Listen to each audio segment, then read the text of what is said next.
Hello everybody and welcome back to the Leeds Lens for your Sunday night news show. And we're going to talk all about today the Strand Larson situation. Obviously, looks like he's going to Palace. We've also got Farke talking about transfers as well. Some key updates there. It's quite clear that I think Farke wants signings. I also want to get into what your guys' thoughts around the transfer window as well now, because the clock is ticking in the transfer window. Leeds United now with less than 24 hours left of the window to try basically add to the squad, obviously with other clubs really putting on the pressure at this moment in time. There's also this report going around, I've seen the chat already, about the fact that Mateta potentially has failed his medical at AC Milan. We'll talk about that as well. The case is that he hasn't, but you know, there's all sort of segments of that. We're also going to talk a bit about the goalkeeper situation as well, because when we talk about Daniel Farke's quotes, one of the key things he mentioned yesterday was around the goalkeeper situation and was around the idea that basically none of our goalkeepers are good enough, which I think is an opinion that sort of people in this chat will agree with as well. We're also going to wrap up this weekend as well. A draw today between Nottingham Forest and Crystal Palace. I want to know again what you guys think about that. For me personally, not the worst result in the world. Actually, probably the result I'd have gone for.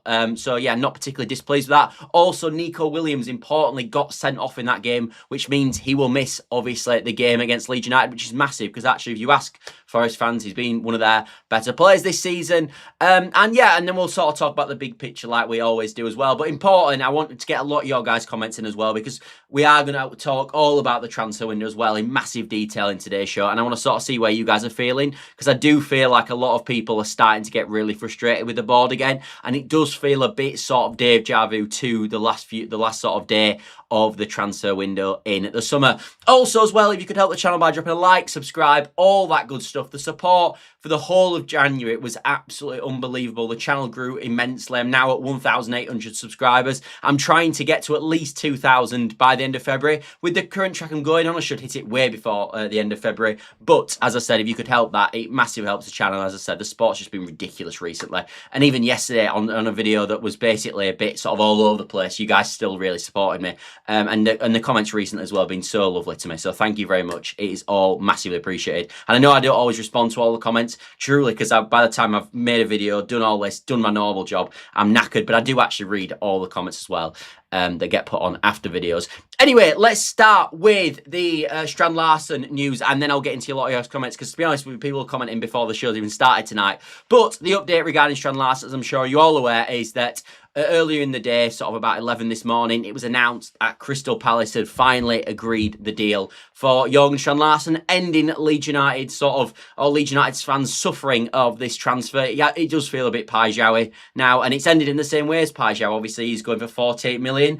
I think a lot of what we said about sort of Jørgen Strand Larsen has already kind of been covered in terms of where we're all at with it. Like, truthfully, they were going to pay 50 million. Now they're only paying they're only paying 48 million. For me, that's still far too much. I mean, I think when we first made the proposal, and obviously David Ornstein talked about it originally when Leeds made that inquiry, we were all talking about a 30 to 40 million pound transfer, and I think that was a fair fee, to be honest. I still believe what Leeds United put in at 40 million was fair, and I actually think it was the upper echelons of fair as well. I don't think we should be paying any more than that, especially with the current climate that we're in the football club. We are also still sort of battling this relegation idea as well, and what we didn't want to do, and I think the board are quite clued up on this, is that we didn't want to spend the money on Jørgen Strand Larsen and then end up getting relegated and having that huge fee to pay, especially if he didn't perform, especially in the second half of the season. So I think I do think with the Strand Larsen situation, I've got to be honest, I know people are going to be frustrated with it, and I'm sure a lot of you are frustrated that we haven't got a line, and so am I. But I don't really blame the club massively. What I think now is the conversation, though, is what should Leeds United do in response to that? So they missed out on Strand Larsen. Should Leeds United now go into the market and find another potential option? Because there has been talk today from Lyle Thomas, obviously, at Sky Sports, saying that Leeds United will end their now pursuit of a striker, and they won't bring another striker in this transfer window. That will be it. So I think there was talks of Amora. Obviously, that looks like it's sort of not going to happen either. But that's kind of where I'm at with the Strand Larsen situation. I didn't want to spend that much much money on him. But I think you've got to look into the market, because I think we're all of the feeling at this moment. Nemecha's already down injured. I don't really see Pro as a massive backup. Leeds United, for me, need to attack the market now and get someone in between now and the end of the window. And unfortunately, I don't think they're going to do that. So I do think, in terms of the strike position, I think that I actually do think they've failed. I think that's a fair comparison to make. Yes, we might get away with it. Calvert-Lewin might stay fit. And that might be absolutely fine. And then if Calvert-Lewin does stay fit at the end of the year, we're probably okay, and we can probably readdress it in the summer. Hopefully, if Leeds United are still in the top flight. But I think if Leeds United, if Calvert-Lewin did go down injured, I think there would be some serious scrutiny going their way, if I'm being totally honest. Anyway, I'll get into some of your guys' comments. Sebastian says, evening Scott. Nice to see you in the chat, Sebastian, and evening to you too, mate. He also says, do you think we'll go for Amora as a backup alternative for Jørgen Strand Larsen? I don't, mate. I don't, as I just kind of said. I think that was kind of, maybe it will happen, but I don't. Again, he's also not the profile Amora of, I don't know if people know him, but he's 5'7", and he's more, he can create. He actually can play for the left wing as well. He's not like a physical target number 9. So maybe he's an option that Leeds United could explore, but it's not the physical profile that, let's be honest, at the start of the window, I think a lot of us wanted. That isn't what he is. Mark says, heard there is a problem with Mateta's medical in Milan. The basic situation with Mateta in Milan is that he's got a problem with his knee. So he's had this knee injuries, this ongoing knee injuries all season, and he's actually had it a few years now at Palace. And I think that Milan are basically just doing a lot of tests on it to make sure it's okay, and they're probably going over the top with sort of tests on it. That's what we're hearing. But there hasn't been any reports yet that he has failed it. He may well fail his medical, and maybe then Strand Larsen doesn't end up going to Palace, because maybe they pull out that because obviously sort of Mateta stays at the football club. I don't think that's going to happen, though. I do expect it all to go through, and I think that's the sort of feeling. But let's see. Radaby says, no, Ray Pro, is he sitting tight because effectively he's back up to being a starter if DCL/Nemecha breakdown, which doesn't seem impossible at some stage. Yeah, I think that's where it's at, mate. I've always said with Pro, I felt he was going to leave, but I actually thought Leeds United might do a striker. I know I've said for like sort of last week or so that it's kind of Strand Larsen or bust with the striker position, but I actually do think that when we were right at the start of the window, I thought they probably would do a striker, because I thought it was just so necessary. And obviously then I thought that if they do a striker, then obviously Pro will have to move on. But I think with the situation as it stands right at this moment, I don't see him doing a striker. I don't see him doing a striker. Sort of, as I said, Lyle Thomas in Sky Sports has also said Leeds United are not preparing to do a striker. So I do think that means that Pro will stay. I don't think that's a good solution for either outcome, though. I think we're going to, hopefully, to be honest, all being well, Pro's probably not going to have another 6 months where he plays too much football. So that's terrible for him and not particularly great for the football club and the valuation for him. So it's a bad outcome all round, really. There's no really way to twist this. I think it's been a bad outcome, and I think with the transfer window as such in general, it was always going to be a bad window. I remember going into the window when we were sort of in December time, and I was saying I would actually rather, and people said this was mad at the time, but I think you probably get my reason now. I was saying I'd actually rather there be no transfer window at all in January. I know that's a complete hypothetical scenario and not realistic or anything of any sense really. But what I meant by that was, with what the other clubs will better do in terms of their PSR position, they'll better do a lot more than Leeds United can do in the transfer window, and they're actually going to improve and probably improve further than Leeds United can improve. Like, we brought Buonanotte in. I expect that to be the end of the transfer windows. Maybe something will happen tomorrow. There has been talk that something could possibly happen, but probably not. But if you look at sort of what West Ham have been able to do, and you look what Forest have been able to do at this moment in time, and you look what sort of Palace have been able to do in a roundabout way with Strand Larsen, although they've obviously lost Guehi in this window as well, then they've all these other teams, especially Forest and West Ham, have massively upgraded the squads. Leeds United were never in that position going into the transfer window. So for us, it was always going to be a case of hopefully them teams don't do that much, and we can sort of still compete with what we can do in the market. It's probably not ended out that way in truth, because I actually think sort of when you look at West Ham, and we're going to talk about sort of the West Ham and the relegation battle later, but I actually do think, even though they lost yesterday, I do think you've seen an impact that Castellanos and Pablo have brought to that West Ham team, and you've seen obviously the likes of Jared Bowen being now able to play on the right hand side rather than having to play up front, and that's, I think, massively helping them. And I actually think, although they don't look fantastic players, either of them, they're doing a job for West Ham, and fundamentally I do think they've made an impact. And I think that's why you're seeing the better results that we've seen. Radaby says, time will tell on transfers, but for me, our relegation rivals have all stronger squads.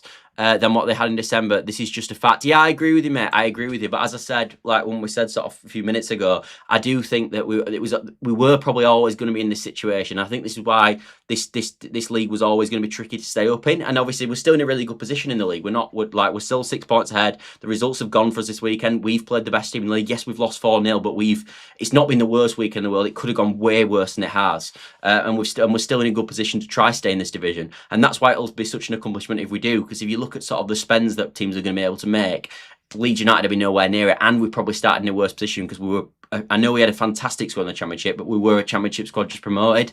So that's why for me, Farke's doing a really good job, and it's why the squad probably is where it is at this moment in time.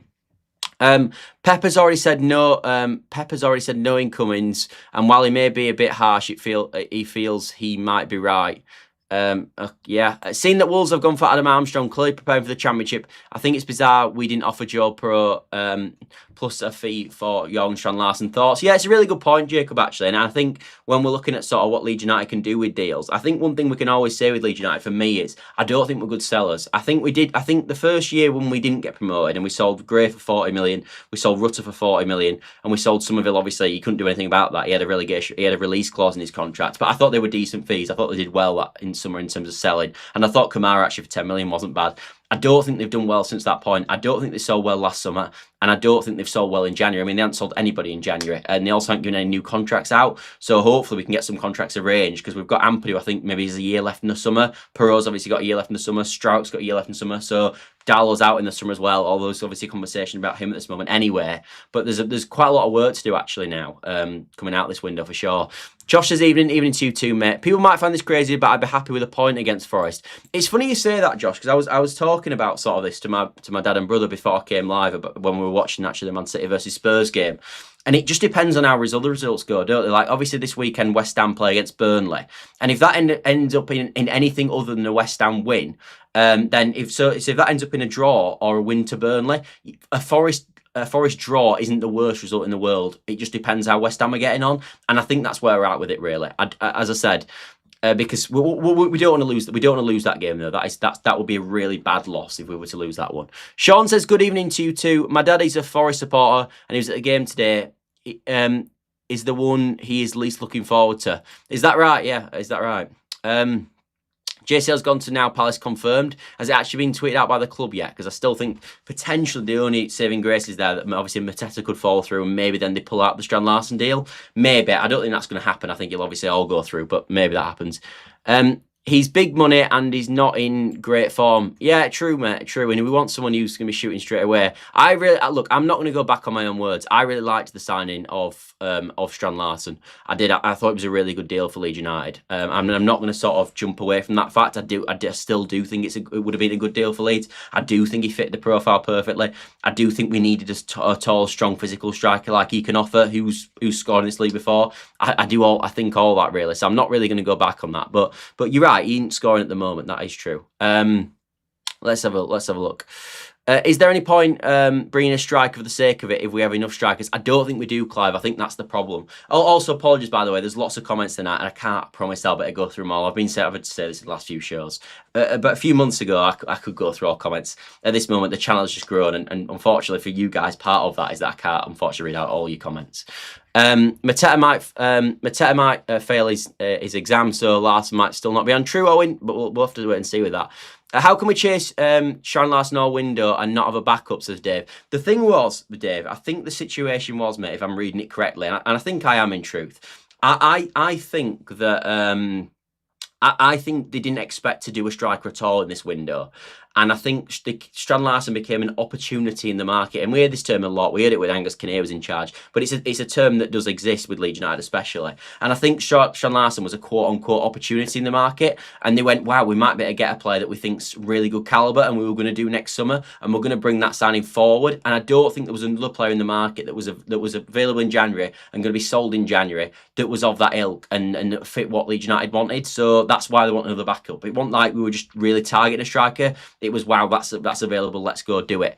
Do you think Farke will make changes for Friday or keep his defensive, conservative approach, says Scott?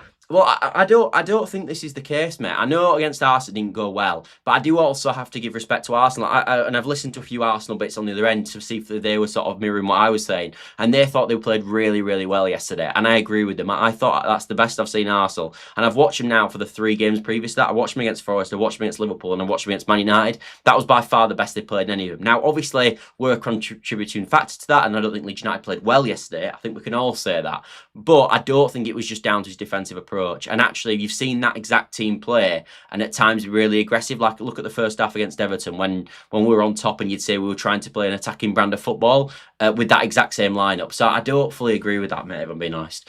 We have Pro, says Clive. Yeah, but for me, it don't fit the profile, mate. Easy says, no way Farke gets a keeper. He signed off on Perry. Yeah, he did. I think that's a good point, Easy. He did sign off on Perry. I don't think he wanted Perry, and we've talked about this on the channel for maybe over a month now, maybe 2 months, that we didn't think that Perry was the signing that sort of Daniel Farke wanted. And I think when you listen to his quotes yesterday, I mean, it's abundantly obvious. To bring that into the show, actually, because that's a really good point, Easy. He basically said, the club is ready to pounce if the right opportunity appears. And he says the board know exactly what positions that he wants strengthening. And he said, but then he deliberately avoided the question about goalkeeper. He said, he basically said, I can't. He says that he can't. The board understand his stance with the goalkeeper, but he can't give his full opinion about the goalkeeper situation. He basically said he wanted a new goalkeeper. But you are right. Part of his policy should be that he should have vetoed the signing of Perry in the summer if he felt that strongly about it, and obviously he probably didn't do. I don't know if he's got a veto in his contract, by the way. I don't know if he signed that when he first joined. I think he probably would have done. I think he probably does have a veto in it for signings, but I might be wrong. He might not do. But whatever the situation is, Easy, you are right. One, we shouldn't have signed Perry quite clearly because he didn't want him. And number two, if that was the case, well, he shouldn't have signed off on it, should he? So it goes both ways. Radaby says, if Pro comes back in, it's a complete style change again. No way he can play in the system effectively. That's the sad truth. I agree completely, mate. I agree completely. They should scrap the transfer window altogether. Yeah, true. I don't think we need any signings to avoid relegation as Easy. No, look, you're writing a roundabout way, mate. As the current squad make up this moment in time, you're right. It's just if someone was to get injured, innit? Like, I think that's where everyone's worried. And I knew this would happen anyway. I knew if we got any bad results while the transfer window's open, the first thing everyone points to is the transfer window. Like, when we're getting crap results in November, no one was hardly talking about the transfer window. Everyone was talking about the fact that the manager needs sacking. And then as soon as the transfer window's on, everyone goes, well, it's the transfer window's fault. And look at all this that's going on. Well, maybe it's not neither, and maybe that's kind of the situation now. But as I said, for me, I think, especially when you look around at what other teams are doing, I think that's what frustrates Leeds fans. Like, I feel like Forest at this moment are just signing everyone under the sun. I don't think that's the correct approach, by the way, but that's what they are doing, and naturally that's going to annoy people. Sean says, we have a great opportunity to stay up this season, but just not adequately strengthened in January is very risky in my opinion. Yeah, it is, mate. And it was arguably risky last season, wasn't it, mate, when we didn't sign anyone in January. We did obviously sign someone this time, but we didn't, you're saying we didn't adequately strengthen. I think that's fair enough. But we didn't sign anyone last January, and obviously we got promoted. So sometimes the lack of confusion and keeping the cohesion there can help. I am trying to spin a positive here, and I'm not trying to desert from the fact. Like, the fact is, we'd all want more signings. I still think we're probably a centre-back short. We're definitely a left wing-back short. And for me, we're a goalkeeper short. So I don't want to get away from that fact. Cov may come in for Pro. Big jitters now. Pro guarantees promotion. I don't think it's quite that simple, mate. Like, I was looking back at Pro, and actually, but he scored 4 goals, didn't he, against who did we play? And he scored. We played Stoke. We won like 6-0, and he scored 4. Actually, before that game, he hadn't scored in about 10 games. So I don't think it's as simple as he guarantees promotion, mate. If I'm being honest, I don't think that's the case. Yeah, but people are saying, yeah, it'd be a good sign. We need Pro. We can't be selling players. Yeah, but we should have sold Pro and brought someone in that suits Daniel for the way we're playing in the Premier League. So Pro suited the way that Leeds United played in the Championship, no doubt about it. He doesn't suit the way they play in the Premier League. So that's when he should have been shipped out, and we should have brought someone in who suits the profile of, and he's like a Dominic Calvert-Lewin and a Lucas Nemetra of that ilk. That's what we should have done, for me. But they haven't, and that's just on them, really. Gavin says it's imperative we beat Forest as it puts huge pressure on West Ham at Burnley on Saturday. It does. And actually, if you look at sort of next weekend, it is. I don't think Palace are going to go down, is my honest feeling. I don't actually think Forest are going to go down. But actually, if you look at the bottom, the teams that could potentially stay up, like Wolves obviously already relegated. Burnley, I think, are definitely down. But you've got all the bottom, you've got 19th playing against 18th, and you've got 17th playing against 16th. I mean, that's a huge weekend in the sort of relegation picture. If 2 teams win next weekend, say we win and say, I don't know, Burnley win, could be, it's a massive implications for the sort of, for Forest and West Ham. That it's a huge swing weekend next weekend, and that's something obviously going through this week we'll talk all about. Obviously, it's probably one for Lee for now because we'll talk about other things, but definitely the case. I'll have to skip through a few comments again, by the way. We were totally exported yesterday. The team is awful. Leeds will be relegated. Nice one, mate. Nice to add a bit of positivity to the chat. Farke's turning into Grayson with keepers. Yeah, Forest, just a scattergun approach, says Jordan. I agree, mate. I agree. I've said this a lot. I don't think the way sort of Marinakis approaches football and sort of runs the football club will be effective for them and sustainable long term. I don't think running it off emotion is the way forward. I really don't think it is. And I think they will suffer, Forest. And I think eventually they will end up back in the Championship. That's just my opinion. I'm not saying it'll happen this year because I don't think it will. But I don't think this scattergun nutty approach where they just go, oh my God, we're panicking, buy the whole world is the play at all. I don't think that's how you get out of a sort of relegation picture at all. I think some smart signings here and there to upgrade your squad and maybe bring some leaders into the camp, exactly what they should be doing, but not what they're doing, in my opinion. I don't think that's the way forward. Leeds' look for DCL to get injured on Friday with no forward coming in, says Chris. Yeah, I mean, I hope we're just gonna have to touch wood with that, aren't we? Because he's a huge player. I mean, if he went down, I think the whole relegation picture changes dramatically. I think Forest fans are up if that happens. I think obviously West Ham fans are up. Even Burnley fans are probably up, and we're cacking ourselves, aren't we, truthfully? It feels if we are keeping Pro and maybe others around for sentiment now, we need to be more ruthless with the squad. Yeah, I've talked about this whole transfer window though, mate, and I don't want to go back on my words a bit here. But the thing is with Perot is that sort of Leeds United have recruited for a style to try to basically to aid team cohesion. They brought in the correct characters who are not going to throw up a fuss like we've seen in the past with Sinisteras, etc. That are not going to be them sort of characters who are going to be sort of loyal to the football club. But part of that is it's two-way streak is loyalty naturally. And Leeds United have to be loyal to footballers. And we've got to deal with footballers in the correct way because it attracts other footballers to come to the club when you deal with the correct way. And us just kicking out Pro based on what he did last season is not the way that you encourage that long term. So it's not just sentiment, it's the message it sends out to future transfers coming in. And that's something you've got to bear in mind with that. Although, as I said, for me, the whole time we should have just had an honest conversation and gone, look, you don't really fit the system. We're trying to bring in a striker. If we're bringing a striker, obviously long term, then in January, then you'll be fourth choice. And sort of, is that what you want? Because you're probably not going to get many minutes. You won't have many minutes anyway as third choice. And I think that's kind of where we should be at with it. But, you know. Now then, mate, I've tuned into a few of your streams. Keep up the good work. Think it's a risk not bringing anyone else in, but there's other teams worse than us. Keep the faith, everyone, says Sammy. Thank you very much, Sammy, and I do agree with you, but I do appreciate the support as well. Players coming back from injury like Dan James, etc., give us more options off the bench. That's true, Miller. That is true. Us or West Ham, if Forest go down, that will destroy the club. Yeah. People forget that Meslier was our goalkeeper when we finished 9th in the Premier League and has played most of the season when we won the league last year. I don't want Meslier to play. Nico out of the Forest game after his worldly save. Yeah, that's really good news for us, mate. We can't get rid of Pro or Nonto just because Farke doesn't want them. We need to do what's best for Leeds, not Farke. I think but truthfully, they go hand in hand, don't they, mate? Like if right now Farke's our manager, so if we want to build a squad for Daniel Farke, he's the manager of the football club, and he's not in any position that he's going to be sacked anytime soon. So you know, we're not. Truthfully, look, I respect all comments, but I'm not having a conversation about if Ilya Meslier should come back into the team for me. There is quite clearly enough mistakes that Meslier has made in the 2 years previous and a number of collections that he's made to suggest that he should be nowhere near playing for the football club ever again. So for me, I'm happy to have a conversation versus Perry and I'm happy to have a conversation versus Darlow. I can't honestly come on here and talk about the idea that Meslier should come back in. And also, it's just never going to happen. Like he's quite clearly third choice at the football club. So it's kind of a wasted argument anyway. So that's kind of where I'm at with that, just to dead that really. Yes, we've built a really physical squad, but yesterday Farke didn't pick his most physical lineup, and it was against the most physical team in the league. Fair enough, fair enough. I don't know there was much more physicality he could have picked in. Maybe he could have brought Bornau in, but I don't think Bornau's a bit in it, let's be honest. Farke can trust these goalkeepers, can't trust these goalkeepers, says it all. Yeah, I think so. And I actually think usually a lot of the time recently, actually, the fans haven't agreed with what Daniel Farke is saying sometimes. I actually think, though, that a lot of people agree with the goalkeeping situation. I think they agree with Daniel Farke, and I think that a lot of people think we should be doing a goalkeeper in January. And to be honest with you, part of me don't disagree. I've always said that Darlow's going to be decent enough for the summer, and I still believe that to an extent, because I know people are going to go in on Darlow and he's the worst keeper in the world, and I've seen it all, that he's as bad as Perry. I still haven't seen that. I think he's obviously made that mistake against Sheffield Wednesday. He made the mistake yesterday as well, 100%. I don't think he's worse than Perry, though. When I watch Perry, for me, I just don't see that ever working. Whereas with Darlow, I think he is a steadier pair of hands. I know he had a bad game yesterday, but people can have bad games. Whereas I thought it was a collection of bad games from Perry, if I'm being honest. So that's kind of where I'm at with it.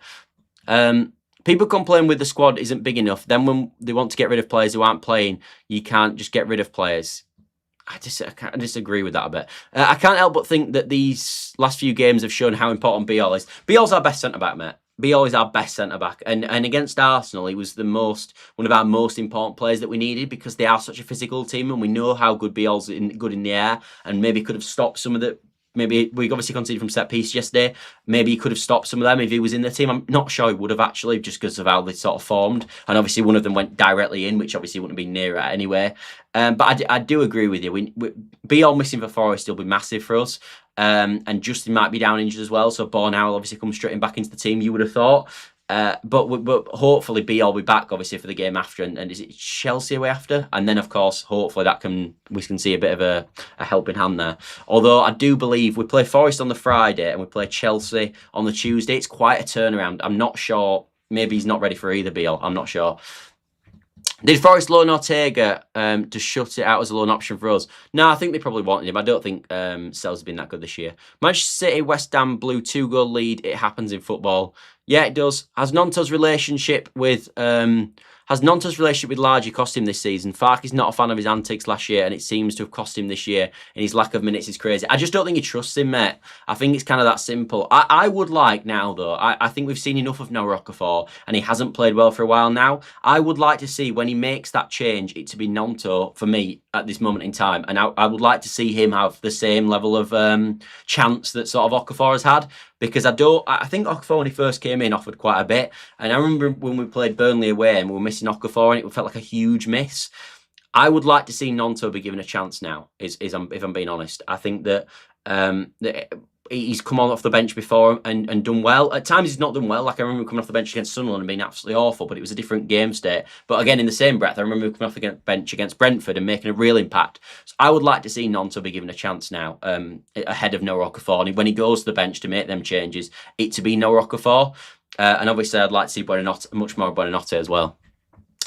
There's no way Farke should be at the club next season. I mean, I completely disagree with that. Well, I mean, it depends how the season goes. If we don't win another game for the rest of the season, I agree with you. But with the way it's going at this moment, absolutely not for me. 100%, I'm not in the picture. Sell Perry, pay off, and Ilham Elliott and get a few signs in. That would be ideal, mate, wouldn't it? Farke had to accept Perry because Meslier was a disaster in the Premier League. Says David. I'm not fully sure about that, mate. In truth. Dallow's made as many mistakes as Meslier, and we're not talking about. I told you, I'm not talking about Meslier. I like Farke, but I wish he'd use Gnonto. I'd sell Perry, stick with Dallow to the end of the season, play Tanaka more as well to get his confidence back. Great chat, big game next against Forest. Yesterday, right off. Yeah. I agree with a bit of that. The Tanaka thing I've talked about enough about. He's not playing well at this moment, and I don't think we're in a position at this moment where we can be a charity and just play him until he plays well. I think we've got players that are playing well at this moment in time. I know Grove wasn't great yesterday, but he had been really good for a while, so he deserved to play, and I think Longstaff probably deserves his chance as well, and Tanaka's had his chance in recent weeks and been pretty crap in my opinion. So I disagree with that part, but I agree with the Gnonto part for sure. Sick of our transfer debacle every time they come around embarrassing. We did kind of know this was going to happen though. Like, I don't want to be sort of too... I don't want to be too ridiculous, and we should have strengthened the squad more, but we did think this was going to happen, didn't we? Like, we got told from Robbie Evans in the summer that there was going to be no January business. Obviously, there has been one with Buonanotte. I actually thought going into the window, if I'm being totally frank, that that we wouldn't do anything, if I'm being honest. So, you know, it's probably worked out better than that.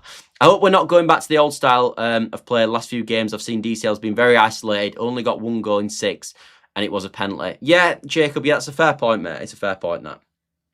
Okafor was a panic buy, in my opinion. We said that in the summer, actually, Miller. And I kind of agree with you. I felt like we watched Okafor. I might be wrong on this, but I felt like we watched Okafor against AC Milan when we played him. And obviously, Okafor played well that day. And I felt like we went, oh, we'll have him. I know that sounds ridiculous and probably not true, but that's kind of what it felt like a bit to me. Change it around, Tanaka and Nonto in. I just don't think Tanaka's been doing it recently, truthfully. How about Tanaka for Gruev, Nonto for Okafor, and Buonanotte for Aronson against Forest? I wouldn't drop Aronson, even though I can understand what you're saying there, and I wouldn't bring in Tanaka. I'd probably give Longstaff a bash if I may not. That's where I'd be at with it. Easy says if Darlow gets a run in the side, we'll concede or shed loads of goals. He's not good enough. I don't think he's the best we've got though, mate. For me. What's this shaking your head like an old woman at good points? I'm not sure if that's sexist or what it is, mate, but we're going to avoid that. We need to beat Forest or I think we're doomed, Mark from Doncaster. If there was 40 million for Strand Larsson, there must be cash. Why don't we wait till the last minute? I explained that earlier, mate, so I don't want to go over points, but I expect he will replace Gruev with Longstaff for the Forest match. Yeah, I think that's true, Sebastian. I agree with that. Okafor was brought because we played AC Milan in a Dublin joke, says Arthur. Yeah, that's kind of where I'm at, mate. Evening, mate. Are you keeping tabs on Mateta failing his medical at Milan? We have looked at it, mate. It hasn't quite happened though yet, has it? If there's someone that reports, because it might happen on this show, if there's someone that reports just that sort of Mateta has failed his medical, someone just gives a shout in the chat, and that'd be perfect. And then I'll go and check, and we can have a look. He needs someone up front with him. Mrs. Nemecha, that's why we need a striker. I quite like the system we play at the moment, I must admit. Peter says, we can't not all play with a back four. Strout doesn't suit him at all. A lot of negatives, in my opinion. Lost 1 in 11, it was Arsenal. Come on, lads. 2 in 11, but yeah, you're right. Last 10 games, much better for us than West Ham. If still ahead of West Ham in 4 games, good chance of staying up. Agree, Andy, completely agree. Okafor should be settled by now. He's not doing well. Harrison jumps for Leeds from the bench to Florentina bench. I know, mate. Funny, innit? Anyway, let's talk. We've talked a bit about the goalkeeper situation, but I want to talk a bit about the results this weekend, because obviously the West Ham was fantastic last night and we covered that bit to death. I was interested to know what you guys think about today's results. So obviously Forest drew 1-1 with Palace. I watched bits of that game. I must admit I was kind of watching the Scum game as well, because I thought that was ideally really a more interesting game, and it kind of turned out the way, obviously, at 3-2. Annoying that they managed to score at the end, by the way, but that's regardless of the point. But from all accounts, Forest were the better team with that, even with 10 men. And I know, obviously, I think Crystal Palace quite a few chances in that second half, but they were playing against 10 men. Where are we at? Who do we think is more chance of going down, Forest or Palace? Because I actually look at it and go, if we're going to send Palace down, we probably need them to lose that, if I'm being honest. But then again, we don't want Forest picking up points either. And I do obviously think it's massive that Nico Williams is missing. So where are you all at with that? What are you all thinking regarding that? Obviously, Todibo as well yesterday, massive that he was sent off for Chelsea. And I do actually think, for West Ham, I should say. And I do actually think, by the way, that I think there is an argument that the West Ham loss will do more for them confidence-wise than us losing 4-0 to Arsenal. Like, I'm hoping we can go. We've been on a really good run. We've had one bad game against a fantastic team. And then we can sort of move forward. Whereas I think with your West Ham, with the way the position they were in at half time, and actually where the position we were in just before João Pedro scored, I think they'll be absolutely on the floor at full time. We talked a bit about this yesterday, but I do think that'll have a massive psychological effect on them. I actually think the other thing to mention with West Ham is that I do think one thing to mention with West Ham is that they are going to score a lot of goals. I look at their front four and they're creating a lot of chance at the moment. Bowen's in great form, Somerville's in good form, and Castellanos and Pablo causing a few issues themselves, and Mateus Fernandes is playing really well in the middle of the park as well. So I do think they'll score a lot of goals, West Ham. It's just this defensive situation for them, and you can get relegated on a really bad defence. It's been problems before, and they've kept one clean sheet all season. And I thought it was important actually that Sunderland scored against them, just to keep that going and keep that momentum and keep that psychology in their head that they're going, we know we're going to concede a goal here, because they've only won by 1 and it's 1-0. They know a goal might happen, and I did think that was quite important for us, really. And I thought yesterday again them throwing away the lead was huge for us. So hopefully they go into the next game against Burnley and there's a bit of drop of confidence there. Obviously, as I said, they'll be going in with Mavropanos and Kilman, which I think is really good news for us, unless they make a signing, and they have been looking at a few. They've been looking at John Egan, which is a bit of a bizarre one from Hull, and they've also been looking at Howard Bellis, who I don't think would be a bad signing actually if I was them. I think he's quite a decent player. I don't think he's not breathtaking. He's not going to change the world, but he's better than what they've got. I think he's better than Kilman. So yeah, that's the one thing I'm sort of at with West Ham. I still think they're the ones that we're going to send down if we're going to send anybody down. I still think they're the weakest. They've obviously still got 6 points in them, but that's kind of my feeling with it. Strout didn't have his best game, made a few mistakes against Arsenal. Yeah, he did. Beat Forest in Lobby, good. Burnley at home, and West Ham will struggle there. Hopefully, Mark, hopefully. You were annoyed with the Scum game? I was too, mate. I don't think we should be going down, but I don't think we're going down. But when we don't, Farke should go because he puts us in this position playing 4-3. Yeah, I think that's a fair comment, mate. I do think at the start of the season, it's quite obvious now that we should have been playing 5 at the back from the start.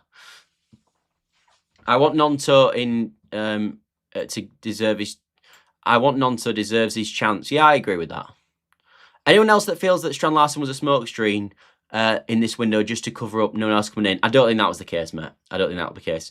Ellen Road will be rocking Friday night. Yeah, that's a huge thing, by the way. And we also, obviously, with the Forest game, we play first. And I always think playing first is a huge thing. If we were to beat Forest Friday night under the lights, which we have got an incredible record this season under the lights, one, it'll take huge pressure off Leeds United. And number 2, I think it should lead to a very, very panicked West Ham United. And obviously then they've got a huge game as well.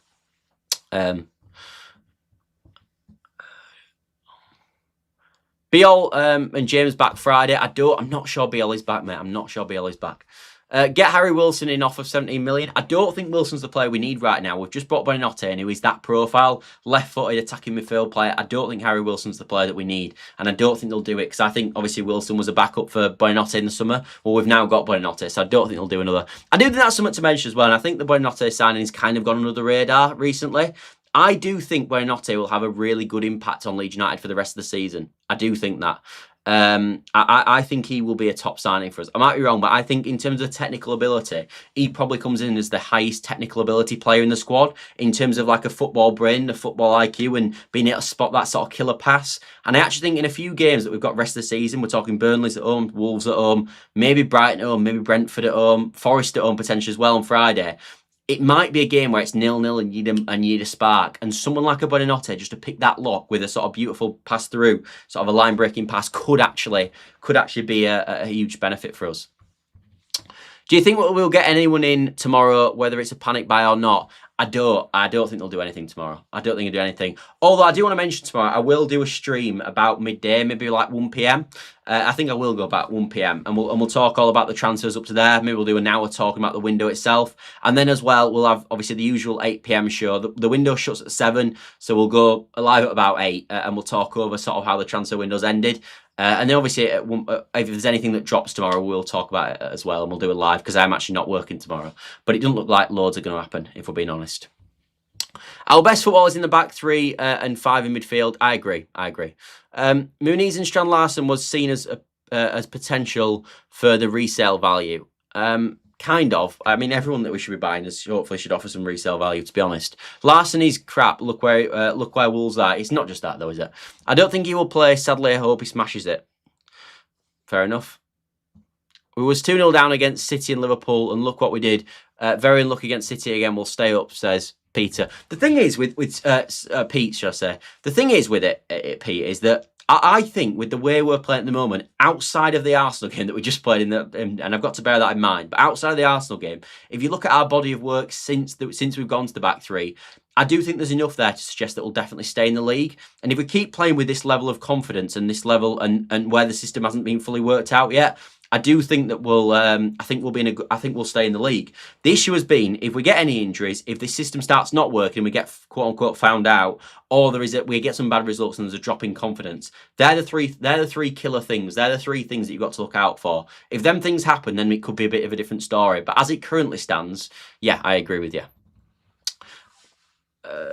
I think I will be so angry if we don't get anyone in. And do you know what time the window closes tomorrow? I do, mate. It's 7 p.m. 7 p.m. tomorrow. Anyway, let's do a little bit of a talk about the big picture, and then we'll probably wrap up the show. So, I think going into this weekend, if you look back, for me, the situation is that Leeds United just had to get through this weekend. If you look honestly, we had to get through this weekend when we had the best team in the league, who are going to go on and win the league, in my opinion. City have just dropped points again today. They are going to win the league, and it was important that we got through this weekend without without losing ground or without West Ham gaining ground us. And then I actually think Chelsea away, because of how vulnerable Chelsea are, especially defensively, is a bit of a situation where was a situation where I thought that was an easier game than ours, in truth. And I think when we go to Chelsea, we'll find it easier than when we just played Arsenal. That's just my feeling, but I could be wrong. I think the matchup shows that, and I think what you saw in the first game we played Chelsea again shows that. So I think we've got through a weekend where it could have been much worse for us, and it's been a really good weekend. I think the results are probably exactly what you'd wanted outside of the Leeds situation, and I don't think it's been a bad weekend at all. And it's also another weekend ticked off where we've played, as I said, played the best team.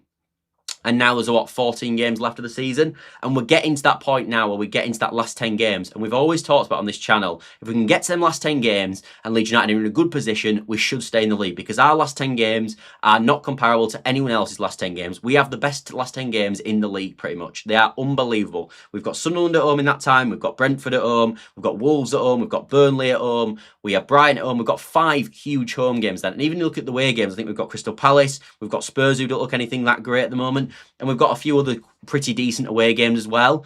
So if we can get to that point, like we've always talked about, that is it March 3rd or March 4th date, and we're not in the relegation zone, and we've got maybe a bit of a gap on them on West Ham, we should be okay. And we're getting closer to that. So I don't think this has been a bad weekend at all, and I think we need to keep our heads held high. And I know tomorrow everyone's going to be a bit down because I don't think the results are going to go, or the sort of fixtures, not the fixtures, the transfers are going to go the way we want. But we are in a good position. We've still got Calvert-Lewin. He's fit at this moment. So, and if we beat Forest on Friday as well, then it'll be even better situation. And we'll be getting closer then, because we're at 26 points now. Beat Forest Friday, you're at 29 points. You're only probably going to need 11 left, and maybe not even that to stay in the league. So it's not bad at the moment, people. It really ain't bad. And I think we've got to bear that in mind. But look, obviously, you guys are entitled to your opinion either way. Man says, Forest fan here. Thoughts on Forest? I think you look a bit scattergun at the moment, mate. I think this transfer strategy in the Marinakis situation of this sort of, in my opinion, sort of emotional outbursts in the transfer market will cost you long term. Don't think you're going to go down this season today. And actually, I thought you probably battled really well in the second half today to get your points. That's kind of where I'm with Forest. I don't think you're going to go down. I think you've got far too much quality. Gibbs White's still a really good player. He's got a really nice goal today. You've got enough creativity. Don't think Dyche is your solution long term. Probably will keep you up though. And that's kind of where I'm at with you. Wasn't a terrible weekend, says Jordan. No, I agree. I'm begging that the last game of the season is not going to be the game that relegates us or keeps us up. Mate, if it keeps us up, it will be the greatest game ever. And that's if I had a choice of how Leeds United stay up, give me Leeds United staying up on the final day by beating West Ham. Do I want it to get to that point? No, absolutely not. I don't want to go through it. But if I knew that was going to happen, it's like the playoffs last year. Playoffs is the best way to get promoted. We know Leeds United are terrible at the playoffs, though, so we didn't want to go down that path. And in the same breath, I don't want it to go to the final day because I'd be absolutely cacking myself, and I don't want to put myself through it. It's probably going to take years off my life if we do it. But I do think, but if that was the way we stayed up, it'd be absolutely brilliant. I mean, imagine the stream afterwards that staying up stream. Oh my god, it'd be absolute limbs. Yeah, I might even have to get some I don't know, some celebration thing to go off. But you know, when you say he looks lightweight, do you mean he looks like he doesn't weigh a lot? I'm not sure who I said lightweight about, mate, in truth. Everyone wants to beat Leeds, and we've got to play against the refs as well. It's always 11 versus 12. I think everyone thinks that a bit, Pete, to be fair. I think Forest will be pretty similar to us come the end of the season. I think Forest will be fine. I want it all wrapped up within the most 4 games to spare. Mate, that'd be limbs, wouldn't it? That probably won't be the case, though. Like, realistically, for it to be done with 4 games left, we'd have to be 13 points clear going into the last 4 games. I don't think that will be the case. I don't think we'll be that far ahead. Because we always said, didn't we, that West Ham picked up 14 points in the first 19 games. They were never, ever, with the squad they've got and the additions they made in January, going to be as bad in the second half of the season. They were always going to get more than 14. The question is, were they going to get nearly double in 26 to obviously get them to 40? That was always the question. So, yeah. If he goes on to final day, sure, he won't Farke sacked. No, definitely not. If we go down to final day and we get relegated, he will have failed his mission. So I think there's definitely an argument then. But if he keeps us up, there's no reason he should be sacked. I don't know why people are so obsessed with the manager. I don't really get this in general, to be honest. But for what Farke's done for this football club and where we are in the league, he's massively underappreciated as a manager, in my opinion. He really is. Anyway. Thanks all for watching, as always. And I will see you tomorrow. We'll do a 1 p.m. stream, and then we'll go again at 8 p.m. and talk all of the transfer window. Hopefully, by this time at 1 p.m. And obviously, if something goes live, we will go bash it, stream out straight away. But yeah, that's kind of where we're at. But yeah, thanks all for watching today. As I said, tomorrow 1 p.m. if nothing drops, and 8 p.m. And other than that, I will see you all later, everybody. Bye for now. And obviously, thanks for watching. And also, as well, we've been going 44 minutes and 15 seconds right now. So if you've just joined, feel free to stick back and watch the rest of the Leeds United chat that we've done for the other 44 minutes. And if you've obviously been watching the whole thing, thank you for so much. And also, as I said, like, subscribe, all that brilliant stuff. The sport has been ridiculous. See you all later, everybody. See you tomorrow. Bye for now.